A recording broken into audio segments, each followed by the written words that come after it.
a really good strong break.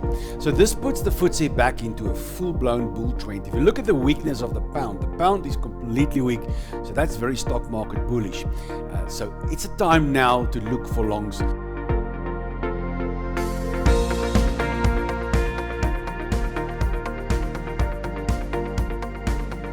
Hi everyone, welcome back to my channel for another trading day, and today we'll have a look at some cryptocurrencies, the FTSE, gold, the dollar index, and a bit of Forex and individual currency strength. If you look at the FTSE, I showed you a few days ago this big pattern on the FTSE. Now look what happened in the meantime. It did break out of this pattern yesterday or last night for that matter, and a really good strong break. So this puts the FTSE back into a full-blown bull trend. If you look at the weakness of the pound is completely weak, so that's very stock market bullish. So it's a time now to look for longs on the specific one. We already saw the DAX flying now. On my mentoring program, we had DAX longs and FTSE longs. We're out of the FTSE longs for the 4-hour trades, but we're going to start to look for end of day entries here, which is what we're after here now. So any form of retest here would definitely draw my attention, and I won't chase into this. We got some DAX longs on my mentoring program, which we've hit some targets, and we are still flying for some bigger targets.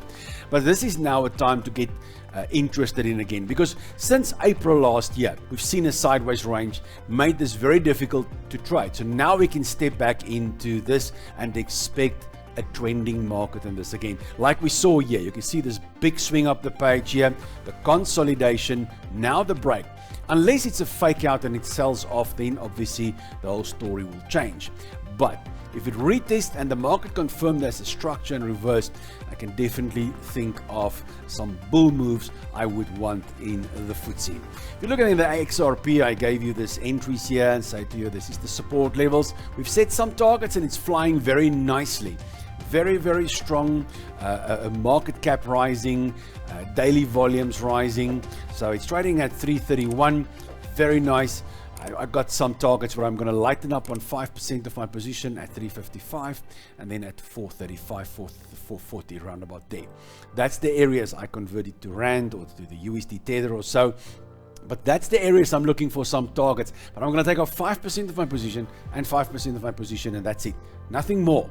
You don't want to close your whole bag out on this. If you look at XLM, just broke out.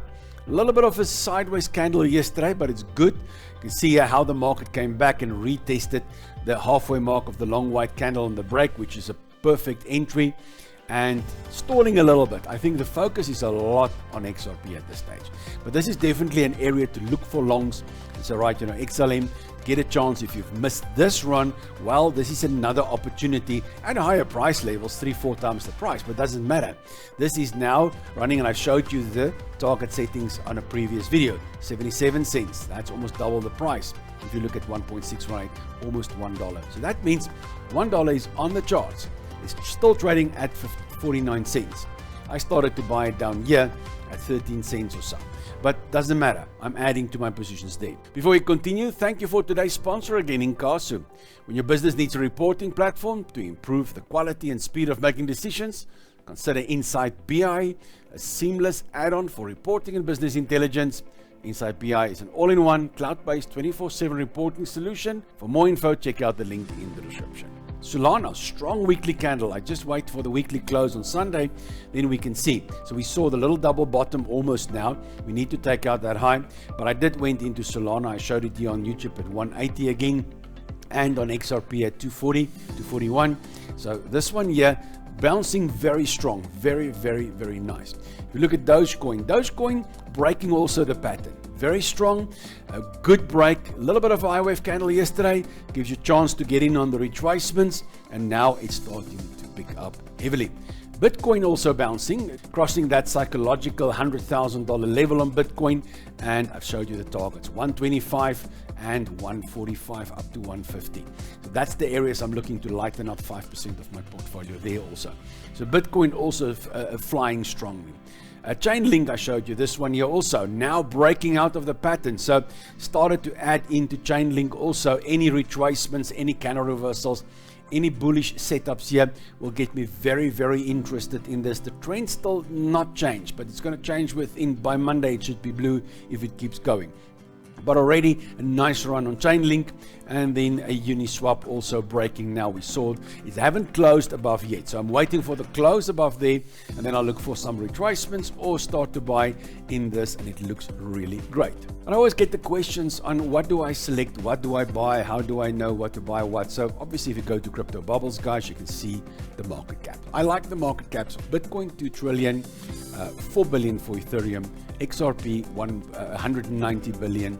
I don't trade Tether, it's a stable coin. Binance coin, I don't trade, I'll explain now why. And Solana, $100 billion market cap. So those are the ones. I like them to be above $100 million cap, and those are the ones I buy. So my top 4 is Bitcoin, Ethereum, XRP, and Solana. I take half of my monthly money that I put into cryptocurrencies, the dollar averaging I do. I take half the money and I put it in those 4. And the rest I divide equally into stuff like Dogecoin, Cardano, Tron, Avalanche, Chainlink, Stellar. I've got all these, HBAR, Polkadot, Litecoin, Bitcoin Cash, Uniswap. I've got all those ones over the years. Now, why don't I like Binance coin? Just purely because you can see it's got a market cap equal to Solana, but look at the 24-hour volume. It doesn't trade a lot. It's only 1 billion volume going in the last 24 hours, where Solana is $7 billion. So that's a much stronger one. I don't like that one for that matter. It's just a personal thing. But if you look at Bitcoin, traded almost $60 billion yesterday. Ethereum, the one that's the disappointing one. If you look at the chart, it's not flying. It's just battling to go, but still 28 billion, the second biggest volume for yesterday, and it's still not flying. But the big thing is XRP is catching up on Ethereum. I mean, yesterday it was at 20,000 billion. Now it's at 23, almost 24,000 billion. It's almost the second biggest one. I'm not considering any stable coins. But you can see here, $23 billion traded, and it's flying. It's at $3.3132. So that one is flying on a little bit lower volumes than we've got in Ethereum. So, and if you look at the price of XRP, so yeah, big difference. This is $3,300 and this is like $3.31. So, but that's the big things that I trade, because I look at the market caps, I like the 100 billion and more, and then I compare the volumes to see where the action is. Solana is recently, over the last year, Solana came into my strong ones, the big ones, the major ones that I want to buy. So I literally take half the money I invest monthly and split it in that 4, and the other half I split it all to the smaller ones that I use. So this is the website that you can use, the Crypto Bubbles website, and that gives you a lot of insight in what's happening in the crypto markets. Then move on to the dollar index. I showed you the bounce there, testing the rising trend line. So the dollar is all over the place. You can see long lower shadow, long upper shadow. Dollar doesn't know what, although there's a lot of dollar bearish news, a big trend to change, we need, or a long-term trend to change, we need way more bad news for the dollar. Yes, on the short term it responds a lot, but it doesn't respond over the long term. A few news events doesn't change a long or a medium term trend. So, but it's working on it, but we see the bulls are still stepping in when we get to support levels, when we get to structure, when we get to trend lines. So we'll see by today what happens on today's news. But dollar index still very strong here, although the dollar is losing speed here yesterday, but overnight and this morning it came down to my neutral state, and earlier this morning it was there on the 3rd spot. It's back on the 2nd spot. So it's fighting with the yen already. So although the news is very bearish, that's why I like my indicator. It just tells me what it really does in the market, what the market thinks of it. We can see what happens in the news. You can listen to what people say, but for me, price action is everything. Dollar can be as bearish as can be, but if the dollars get stronger, who am I to fight that? So I don't fight the big masses. I don't fight the traders. I see the news and then I come and have a look at price action. And this shows me that the dollar is regaining in strength from yesterday there, this morning there, and now there. Then back to gold. Gold, nice breakout. We got this pattern. I showed you this triangle pattern on the daily charts and on the weekly charts. So it's there. We've got a strong break. It retraced a little bit too far for me. Added into the position a little bit there yesterday. And now a retest. This turns into structure. Nice counter reversal.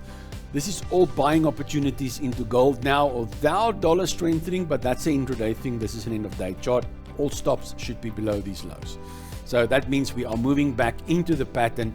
I'd rather abandon the position and wait for a better setup. And then just one thing on Forex pairs. I just saw this morning. I don't have much to do on Forex at this stage. But if we look at the New Zealand US, the trend wants to change bullish. But look at this nice head and shoulders. So just be aware. New Zealand is weak, yes, and dollar gaining again. So this might come back down. A lot of people see this as a bullish reversal at the bottom. I see a lot of market commentators comment on that, and no problem. However, shoulder, head, shoulder. This is the neckline, these two levels. If this market breaks down here, we can really expect the New Zealand dollar to drop quite heavily. If I take the distance from the head to the neckline, you can hold there, and I then add it to any form of a break. You can see we can be up for a new low. That's minimum target objective. I'm not saying it will go there, and I'm not saying it will only go there. It can go to this support level and reverse, but that's the minimum target objective of a head and shoulders. It can go beyond. But that is just a little bit of a warning sign on New Zealand. Now it's slightly gaining there, but for the last week or so, it was up there. It was strong. It is losing speed, but it gapped up. It's a gapped up, but it moved up one spot there this morning. So we'll see what happens if it bounces, because if it bounces, this still stays support. I'm not bearish here, only once it breaks here. And then I'll say, all right, New Zealand US, that looks good. So be aware of the support level, but on the breakout, not bad at all, looking for some short positions. But guys, trading isn't just about my insights. Please fill up the comments below this video. You can support this channel by checking out all the links in the description.